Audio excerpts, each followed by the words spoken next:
All right, let's talk about Hamburg, Germany. Over the next few minutes, we're going to build you a complete guide. We're talking everything from the big picture inspiration all the way down to the practical details you need to actually book your trip. So let's just dive right in. So let's kick things off with a quote that might just surprise you. Yeah, the Beatles. Before they were, well, the Beatles, they were cutting their teeth playing these marathon sets in Hamburg's gritty clubs. And these words from John Lennon, they just perfectly capture the city's vibe. It's creative, it's transformative, and yeah, it's a little rebellious. It tells you right away this isn't the Germany you might be picturing in your head. And this slide, this is what I'm talking about. When most of us think of Germany, we picture Bavaria, right? The castles, the mountains, maybe some lederhosen. Well, Hamburg is a world away from that. This is northern Germany. It's a port city through and through, with this incredible maritime swagger, and its whole architectural identity is built on red brick, not fairy tale castles. So, what's the core Hamburg experience all about? Let's break down the why you absolutely need to visit, with 3 highlights you just can't miss. First up is the Speicherstadt. You're looking at the world's largest historic warehouse district. It's this incredible maze of red brick buildings, all standing on old oak pilings right in the canals. And here's a pro tip for you. Go at dusk. Seriously, when the lights flicker on, the whole place reflects in the water, and it is just pure magic. Next, we're jumping from the historic to the hypermodern with the Elbphilharmonie concert hall. I mean, look at it. The glass facade looks like a giant wave cresting over an old warehouse. It's a totally breathtaking icon. But here's the best part. You don't even need a concert ticket. The public plaza about halfway up is free to get into, and it has some of the absolute best views of the harbor. Just make sure you book a free Times ticket online before you go. And for our third highlight, we've got something truly one of a kind, Miniature Wonderland. Now, I want you to forget every model railway you've ever seen.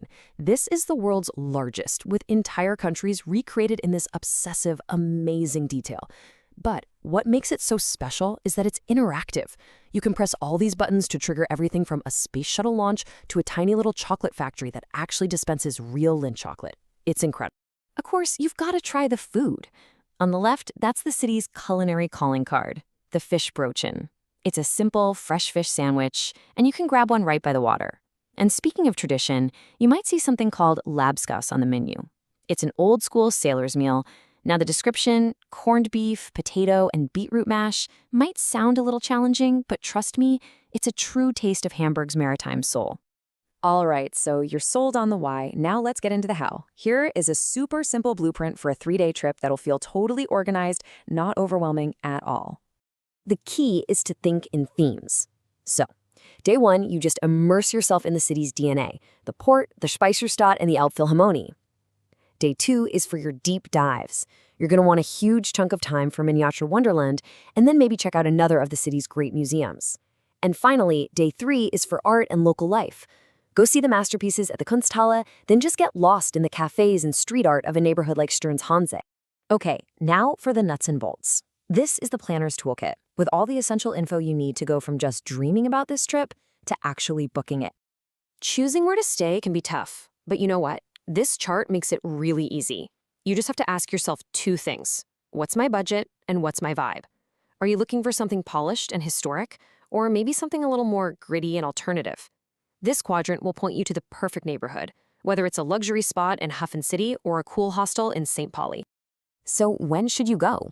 You know, summer is great, but the real sweet spots are May to June. You get great weather and the massive Port Anniversary Festival, and then September to October for the famous Reeperbahn Music Festival, but with way fewer crowds.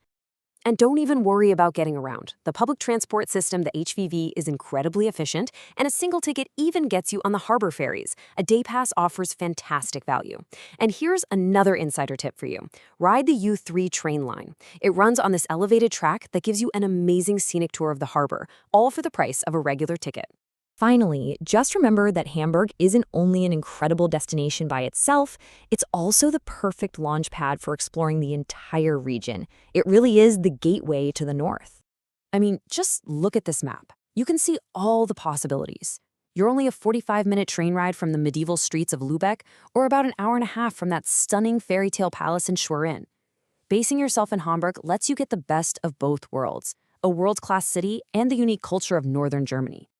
We've covered a lot, but this is really just scratching the surface. For the full, detailed written version of that 3-day plan, plus all the links for booking tickets and a ton more insider guides, you know where to go. Head over to peterontour.com.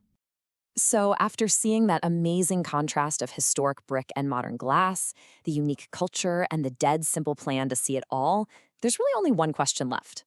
Are you ready to discover Germany's true gateway to the world?